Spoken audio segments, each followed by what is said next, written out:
Bienvenue sur la chaîne du Mouet. Personne qui peut m'éradiquer. Fort, pour pas perdre, il faut pratiquer. Je sors, je me vide la tête là où les constituent.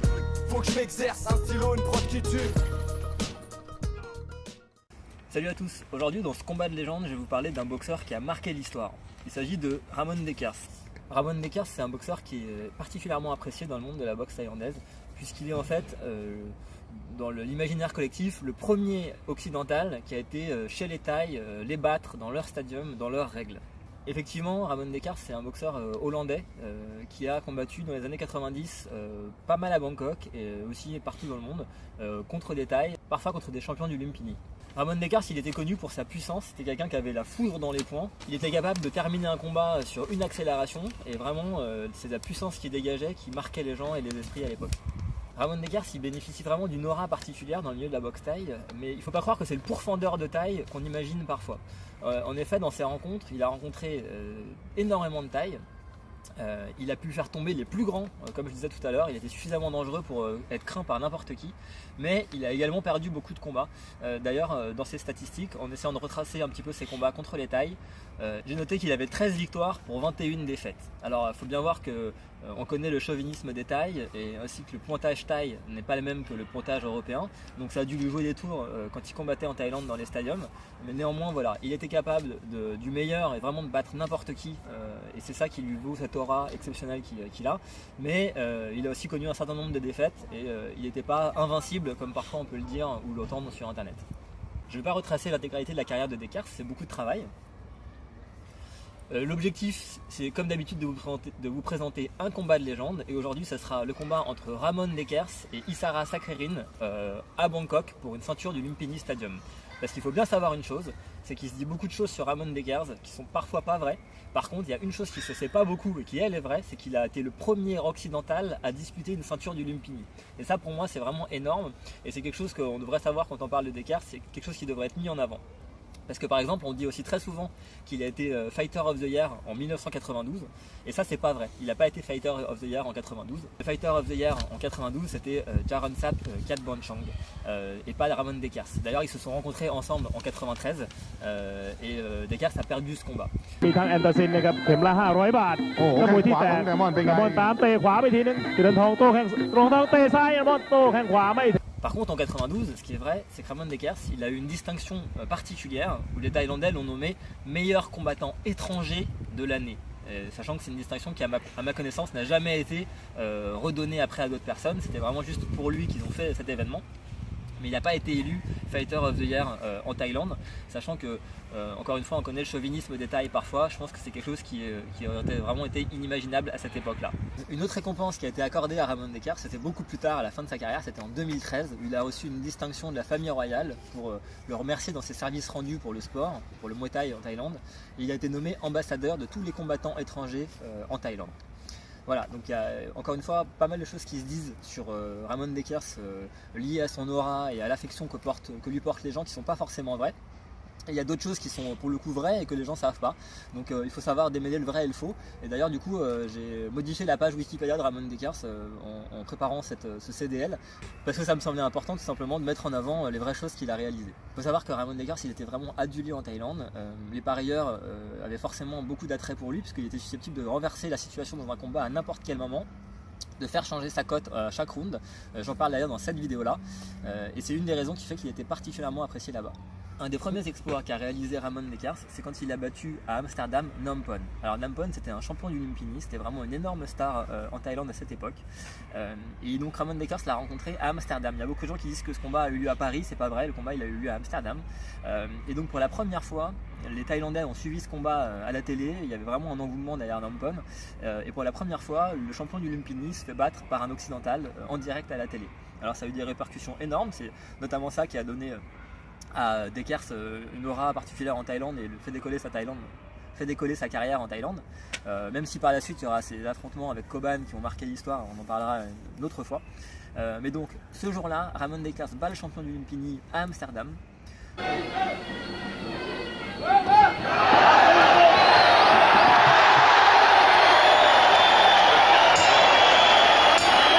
Un mois après sa victoire contre Nampon, il rebat à Amsterdam le 27 mars 90 le numéro 1 du Lumpini, Thierry Vanish.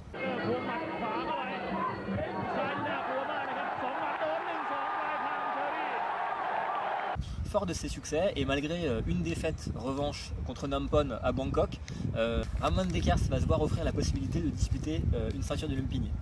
Donc, comme je le disais tout à l'heure, c'est la première fois qu'une ceinture du Lumpini va être disputée par un occidental. Ça pour moi c'est vraiment quelque chose qui doit être retenu et qui doit être su à propos de Ramon Dekers, c'est que ça a été le premier à boxer à Bangkok pour une ceinture du Lumpini. Pour ce combat-là, il va rencontrer Isara Sakririn, champion en titre Lumpini à ce moment-là, qui est un boxeur extrêmement dur.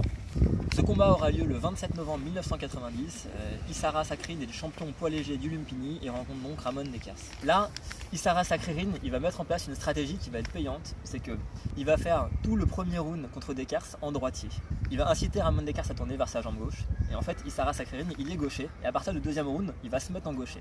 Et là, à partir de ce moment-là, il va envoyer énormément de middle kick dans le bras arrière de Ramon Dekers. Rappelez-vous, Ramon Dekers, il a le foudre dans les poings. Je pense qu'Isara savait s'en méfier.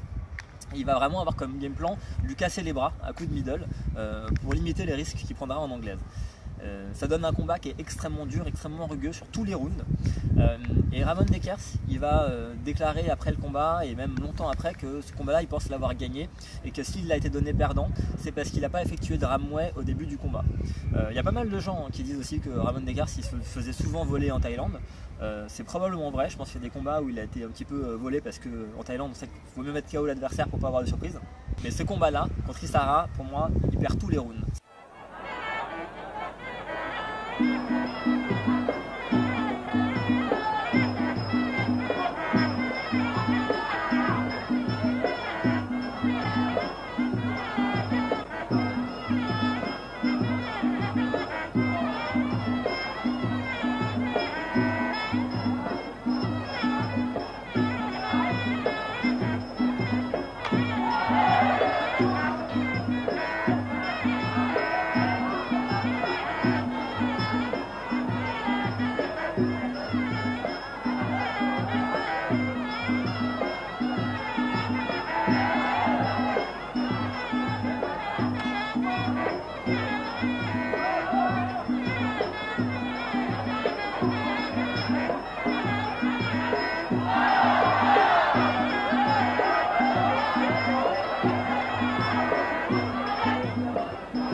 เ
ที่15น้ำเงินที่13คู่พนักงานตัดสินใจนะครับพนักงานเป็นผู้ชนะและเพื่อเป็นเกียรติแก่ Donc pour moi il perd tous les rounds et c'est dommage parce que s'il avait remporté ce combat, je pense que ça aurait donné une autre dimension à sa carrière évidemment. Et en plus il aurait ouvert la porte des étrangers champions du Lumpini 10 ou 20 ans avant ce qui s'est passé réellement, en fonction du crédit que vous accordez à la ceinture de Morad Sarri. Sinon il aurait fallu attendre Damien Alamos pour avoir un autre étranger champion du Lumpini. Il faut noter que Ramon Descartes nous a malheureusement quitté le 27 février 2013 suite à une crise cardiaque. Et donc c'est un grand boxeur qui nous a quitté un petit peu prématurément. Voilà, c'est tout ce que j'avais à vous dire aujourd'hui sur Ramon Descartes. Donc on se voit très vite pour une prochaine vidéo.